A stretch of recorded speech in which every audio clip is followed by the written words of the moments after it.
Narito ang Millennial Online TV News Update.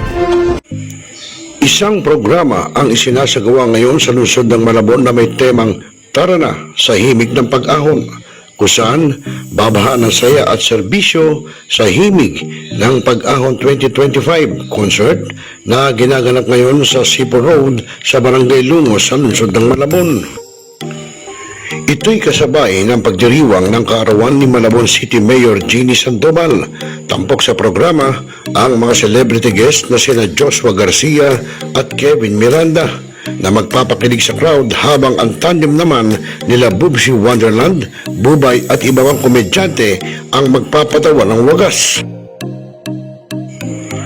At bukod dito, ang Wawawin Girls at mga raffle fan na wala ng tulugan. At hindi lamang entertainment ang aasahan ng mga Malabueños na nagparehistro sa bawat aktibidad na may kalakip na raffle ticket na inihulog sa drop box.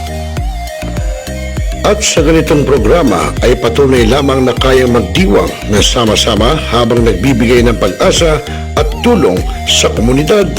Kaya't sugod na at makilahok para sa Malabueño at para sa bayan. Rosel Lopez para sa Millennial Online TV, ang katropa mo sa pagbabalita. Rosel Lopez para sa Millennial Online TV, ang katropa mo sa pagbabalita.